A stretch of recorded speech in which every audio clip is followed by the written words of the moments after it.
Assalamualaikum warahmatullahi wabarakatuh. Saya Elza Silviani, NPM 18111000031 dari kelas G semester 5 jurusan PGMI Fakultas Tarbiyah UIN Raden Intan Lampung. Pada video kali ini, saya akan praktek mengajar materi Bahasa Indonesia kelas 3, tema 2, subtema 1 pada pembelajaran ke-1. Yuk disimak berikut ini videonya. Assalamualaikum warahmatullahi wabarakatuh. Waalaikumsalam warahmatullahi wabarakatuh. Selamat pagi anak-anak. Selamat pagi Ibu. Gimana kabarnya hari ini? Alhamdulillah, luar biasa, Allahu Akbar. Pelajaran hari ini dimulai, alangkah baiknya kita berdoa terlebih dahulu ya. Ketua kelas silakan pimpin doanya. Solid. Bismillahirrahmanirrahim. Rabbis Rabbi sadri wa yassir li amri wahlul 'uqdatam min lisani yafqahul qawli. Rabbil zidni ilma warzuqni fahma. Amin ya rabbal alamin. Untuk meningkatkan rasa nasionalis kita, Ibu meminta kalian untuk menyanyikan lagu Indonesia Raya. Silakan anak-anak berdiri. Indonesia tanah airku, tanah tumpah darahku. Di sanalah aku berdiri, jadi pandu ibuku. Indonesia kebangsaanku, bangsa dan tanah airku. Marilah kita berseru, Indonesia bersatu. Hiduplah tanahku, hiduplah negeriku, bangsaku, rakyatku semuanya. Bangunlah jiwanya, bangunlah badannya untuk Indonesia Raya. Indonesia Raya, merdeka, merdeka, tanahku, negeriku yang ku cinta. Indonesia Raya, merdeka, merdeka, hiduplah Indonesia Raya. Duduk kembali.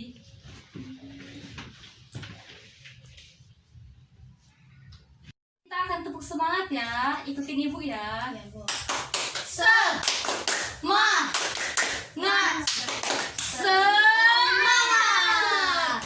Baiklah, Ibu akan absen terlebih dahulu ya. Hari ini siapa yang nggak masuk? Ayah, Dia kenapa? sakit. Oh iya, nanti bilang ke Alia ya tentang pelajaran hari ini. Iya, Bu. Ini kita akan belajar muatan bahasa Indonesia tentang dongeng. Pembelajaran hari ini Ibu harap kalian menjawab pertanyaan tentang isi dongeng, lalu membaca dengan lafal, intonasi, dan ekspresi yang tepat, dan menceritakan pesan moral yang terdapat di dalam dongeng. Paham? Ada yang tahu nggak dongeng itu apa? Tidak tahu. Dijelaskan ya. Menurut KBBI, dongeng merupakan cerita yang tidak benar-benar terjadi. Sedangkan menurut pengertian lain, dongeng adalah suatu karya sastra lama yang berisi cerita luar biasa dan penuh khayalan atau fiksi oleh masyarakat umum yang dianggap sebagai cerita yang tidak benar-benar terjadi. Terus yang kedua, fungsi dongeng. Fungsi dongeng yang pertama sebagai hiburan bagi pembaca, yang kedua mengajarkan nilai-nilai moral yang baik, yang ketiga menambah wawasan dan daya imajinasi anak, dan yang keempat mengembangkan kreativitas anak. Terus yang ketiga, struktur dongeng. Struktur dongeng adalah yang pertama pendahuluan. Pendahuluan itu Biasanya berisi pengenalan tokoh, latar belakang, tempat, waktu, dan kalimat pengantar untuk memulai dongeng. Yang kedua itu isi atau peristiwa. Merupakan bagian terpenting dari sebuah dongeng. Di dalam isi terdapat konflik dan penyelesaian sebuah dongeng secara berurutan. Dan yang terakhir ada penutup. Penutup ini dibuat untuk mengakhiri sebuah cerita dan memberikan pesan moral yang nilainya mendidik. Terus yang keempat ada ciri-ciri dongeng. Ciri-ciri dongeng yang pertama disampaikan dengan lisan sebagai hiburan atau sebagai pengantar tidur. Yang kedua, terkandung pesan moral dan nilai-nilai yang mendidik. Yang ketiga, alur cerita yang sederhana sehingga mudah untuk dipahami. Yang keempat, ceritanya singkat. Yang kelima, karakter tokoh tidak diuraikan secara rinci. Unsur-unsur dongeng ada intrinsik dan ekstrinsik. Intrinsik itu meliputi yang pertama ada tema, kedua latar, ketiga alur, keempat tokoh, kelima penokohan, keenam sudut pandang, ketujuh gaya bahasa, dan ke-8 amanat. Unsur ekstrinsiknya yang pertama latar belakang masyarakat dan yang kedua latar belakang pengarang. Contoh-contoh dongeng.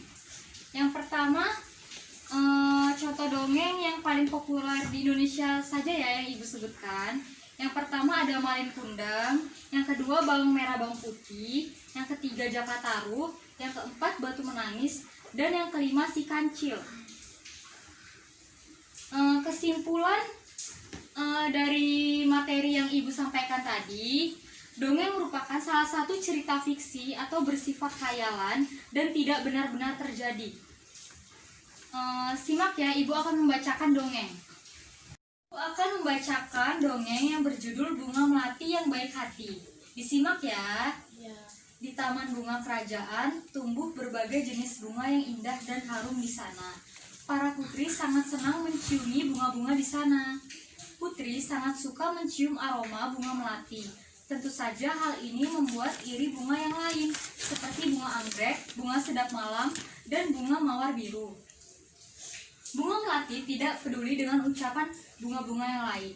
Ia tetap tersenyum dan bersabar. Dan karena senyumannya yang manis membuat wanginya semakin merebak ke seluruh penjuru taman kerajaan. Bunga sedap malam dan bunga yang lainnya kini telah mengerti kenapa bunga melati sangat wangi sekali. Bunga-bunga yang lain meminta maaf kepada bunga melati atas perasaan cemburu mereka. Kini mereka mengakui bahwa keberadaan bunga melati itu justru harus disyukuri. Ada yang tahu nggak pesan moral dan amanat yang terkandung di dalam dongeng yang Ibu bacakan ini? Oke, akan Ibu jelaskan ya. Pesan moral atau amanat yang terkandung di dalam dongeng yang Ibu bacakan barusan itu adalah, karena dengan bersikap baik, kita pun akan mendapat kebahagiaan. Baiklah, sekarang Ibu akan membagi kalian menjadi 2 kelompok. Yang pertama kelompok Khalid dan yang kedua kelompok Araf. Ini sebelum kalian mengerjakan soalnya dibaca dulu ya dongengnya.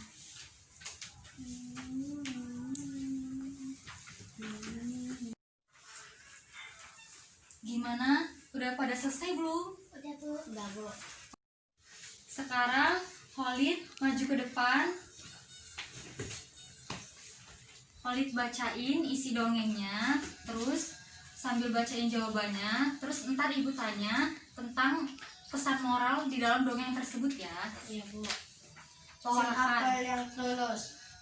Dahulu kala ada sebuah pohon apel besar. Ada seorang anak laki-laki bermain di sekitar pohon itu. Dia sangat menyayangi pohon itu. Pohon itu juga sedang bermain bersamanya. Waktu berlalu, anak laki-laki itu tumbuh dewasa. Suatu hari dia datang kembali. Pohon apel menyambutnya dengan gembira. Ayo bermainlah bersamaku, ajak si pohon apel. Ah, aku tak punya banyak waktu untuk bermain. Kami membutuhkan rumah untuk tempat untuk beristirahat, jawab laki-laki itu. Baik, sisa batang pohon tua adalah tempat terbaik untuk bersandar dan beristirahat. Duduklah sini bersamaku dan istirahatlah, kata pohon apel. Laki-laki itu pun duduk bersandarkan pada batang pohon yang masih tersisa. Pohon apel pun menangis bahagia. Akhirnya mereka pun bersama lagi. Pertama, siapa teman pohon apel? Jawaban saya, seorang anak laki-laki. 2. Apa yang dirasakan pohon apel saat bermain bersama temannya? Jawabannya, pohon apel merasa bahagia dan gembira. 3. Apa kebaikan yang diberikan pohon apel? Jawaban nomor 3, pohon apel. Dan isi jawabannya nanti Ibu akan tanya amanatnya apa. Silakan Ara. Pohon apel yang tulus. Dahulu kala ada sebuah pohon apel besar. Kami membutuhkan rumah untuk tempat tinggal. Bisakah kamu membantuku? Kamu boleh memotong cabang-cabang pohonku. Ini untuk membangun rumahmu. Jadi anak laki-laki itu memotong semua cabang pohon dan pergi dengan riang. Pohon apel itu senang melihat temannya bahagia, tapi dia tak pernah kembali sejak saat itu. Pohon apel kembali merasa kesepian dan sedih. Akhirnya laki-laki itu kembali lagi. Laki-laki itu dan pohon apel sekarang sudah bersama-sama tua. Aku sudah tak bisa memberikan apa-apa, kata pohon apel. Tidak apa-apa, aku hanya membutuhkan sebuah tempat untuk beristirahat, jawab laki-laki itu. Baik, sisa batang pohon tua adalah tempat terbaik untuk bersandar dan beristirahat.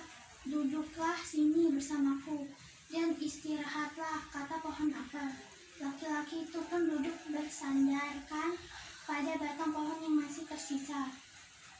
Pohon apel pun menangis bahagia. Akhirnya mereka pun bersama lagi. Siapa teman pohon apel? Nomor 1, seorang anak laki-laki. 2.